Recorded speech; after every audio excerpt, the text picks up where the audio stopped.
నారాయణం నమస్కృత్య నరం చైవ నరోత్తమం దేవీం సరస్వతీం వ్యాసం తతో జయముదీరయేత్. మహాభారతంలోని సభాపర్వంలో ఈరోజు మనం 31వ అధ్యాయంలో ఉన్నాం. దీని మొదటి భాగం చూద్దాం. అర్జునుడు ఉత్తర దిశ యావత్తు దిగ్విజయంగా అందరినీ గెలుచుకుని వచ్చాడు. భీముడు తూర్పు దిక్కుకు వెళ్ళొచ్చాడు. ఇకపోతే సహదేవుడు దక్షిణ దిక్కుకు బయలుదేరాడు. ఈ పర్వంలో ఈ అధ్యాయం ఒక ప్రాణం లాంటిది. దక్షిణ దిక్కుకు వెళ్ళినప్పుడు అగ్నిదేవుణ్ణి ప్రసన్నుణ్ణి చేసుకుంటాడు సహదేవుడు. కీలకమైన అంశం. ఇక్కడ ఉపాసనా పరులకు ఇక్కడ ఒక స్తోత్రం మనకి లభిస్తుంది.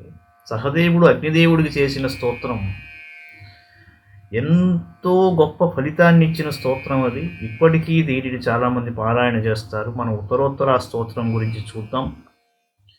వైశంపాయనోవాచ తథైవ సహదేవోపి ధర్మరాజేన పూజితః మహత్యా సేనయా రాజన్ ప్రయయౌ దక్షిణాం దిశం. వైశంపాయనుడు అన్నాడు, సహదేవుడు ధర్మరాజుచే సమ్మానితుడై గొప్ప సేనతో దక్షిణ దిక్కుకు బయలుదేరాడు. సశూరసేనాం కాస్న్యేన పూర్వమేవాజయత్ ప్రభుః మత్స్యరాజం చ గౌరవ్యః వశే చక్రే బలాద్బలి. శక్తిశాలి అయిన సహదేవుడు అన్నిటికంటే ముందు శూరసేన దేశవాసులను ఓడించి తిరిగి మత్స్యరాజు విరాటుని తన అధీనం చేసుకున్నాడు. అధిరాజాధిపం చైవ దంతవక్త్రం మహాబలం జిగాయ కరదం చైవ కృత్వా రాజ్యేనవేశయత్. రాజాధిపతి బలసంపన్నుడు దంతవక్త్రుని జయించి కంపం కట్టే విధంగా చేసి మళ్లీ రాజ్యంలో నియమించాడు. సుకుమారం వశే చక్రే సుమిత్రం చ నరాధిపం తథైవాపరమత్స్యాం సవ్యజయత్ సపటచ్చరాన్. నిషాదభూమిం గోశృంగం పర్వత ప్రవరం తథా తరసైవాజయద్ధీమాం శ్రేణిమంతం చ పార్థివం. సుకుమారుని సుమిత్రుని వశం చేసుకున్నాడు. అపరమత్స్య దేశాన్ని పటచ్చరులను జయించాడు. నిషాద దేశం పర్వతశ్రేష్టం గోశృంగం జయించి సహదేవుడు శ్రేణిమంతుని వశపరుచుకున్నాడండి. నరరాష్ట్రం చ నిర్జిత్య కుంతి భోజముపాత్రవత్ ప్రీతిపూర్వం చ తస్యాసౌ పతిజగ్రాహ శాసనం. నరరాష్ట్రాన్ని జయించి కుంతిభోజునిపై ఆక్రమణ చేశాడు. కుంతిభోజుడు ప్రసన్నతతో అతని ఆజ్ఞను స్వీకరించాడు. తతశ్చర్మణ్వతీకూలే జంభస్యాత్మజం రూపం దదర్శ వాసుదేవేన శేషితం పూర్వవైరిణా. ఆ తరువాత చర్మణ్వతీ తీరంలో జంభకుని కొడుకును చూశాడు. జంభకుడు శ్రీకృష్ణుని శత్రువు. శ్రీకృష్ణుడు అతనిని చంపకుండా వదిలేశాడు. చక్రేతేన సంగ్రామం సహదేవేన భారత సతమాజౌ వినిర్జిత్య దక్షిణాభిముఖో యయౌ. సహదేవునితో యుద్ధానికి సిద్ధమయ్యాడు వాడు. అతన్ని సంగ్రామంలో అణిచివేసి దక్షిణ దిక్కుగా బయలుదేరాడు సహదేవుడు. సేకాన పరసేకాంశ్చ వ్యజయత్సు మహాబలః కరంతేభ్య ఉపాదాయ రత్నాని వివిధాని చ తతస్తేనైవ సహితస్నర్మదామభితో యయౌ. సేక అపరసేక దేశాలపై విజయం సాధించాడు. వారి నుంచి అనేక రత్నరాశులను కానుకలుగా పొందాడు. సేకాధిపతితో కలిసి నర్మదా నది వైపు సాగాడు. విందానువిందావావంత్యే సైన్యేన మహతావృతే జిగాయ సమరే వీరౌ అశ్వినేయ ప్రతాపవాన్. అవంతి దేశరాజులు విందానువిందులు గొప్ప సైన్యం తీసుకుని యుద్ధానికి ఎదురుగా రాగా అశ్విని దేవతల కుమారుడు ప్రతాపవంతుడు అయిన సహదేవుడు అవలీలగా ఓడించాడు. తతో రత్నాన్యుపాదాయ పురం భోజకటం యయౌ తత్ర యుద్ధమభూత్ రాజన్ దివసద్వయమచ్యుత. వారి నుంచి రత్నాలను స్వీకరించి భోజకట నగరం చేరాడు రాజా. సహదేవుడు అక్కడ 2 రోజులు యుద్ధం చేశాడు. స విజిత్య దురాధర్షం భీష్మకం మాద్రినందనః కోసలాధిపతిం చైవ తథా వేణాతటాధిపం. కాంతారకాంశ్చ సమరే తథా ప్రాక్కోసలాన్ నృపాన్ నాటకేయాంశ్చ సమరే తథా హేరంబకాన్ యుధి. యుద్ధాన్ని ఎదురులేని సహదేవుడు భీష్మకుని జయించి కోసలరాజు వేణానది ఒడ్డునున్న నేతలను కాంతారక పూర్వ కోసలరాజులను యుద్ధంలో ఓడించాడు. తరువాత నాటకేయ హేరంబకులను జయించాడు. మారుతం చ వినిర్జిత్య రమ్యగ్రామ మధోబలానాచీనానర్పుకాంశ్చైవ రాజ్ఞశ్చైవ మహాబలః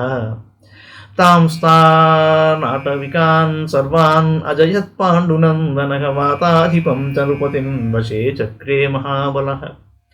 మారుధుని రమ్యగ్రాముని తన బలంతో వశంలోకి తెచ్చి నాచీనులు అర్బుకులు మొదలైన వనేచర రాజులను ఓడించాడు. తరువాత బలశాలి సహదేవుడు వాతాధిపుని వశపరుచుకున్నాడు. పులిందాంశరణే జిత్వాయయౌ దక్షిణతః పురః యుయుధే పాండ్యరాజేన దివసం నకులానుజః తాం జిత్వా స మహాబాహు ప్రయయా దక్షిణాపథం గుహామాసాదయామాస కిష్కింధాం లోక విశ్రుతాం. పులిందులను సమరంలో గెలిచి సహదేవుడు దక్షిణంగా ముందుకు సాగాడు. పాండ్యరాజుతో ఒక రోజంతా యుద్ధం చేశాడు. మహాబాహువైన సహదేవుడు అతనిని జయించి దక్షిణ పథానికి వెళ్ళాడు. అక్కడ లోక ప్రసిద్ధి నొందిన కిష్కింధా గుహను చేరాడు. తత్ర వానర రాజ్యాభ్యాం మైందేన ద్వివిధేన చ యుయుధే దివసాన్ సప్తన చతౌ వికృతిం గతౌ.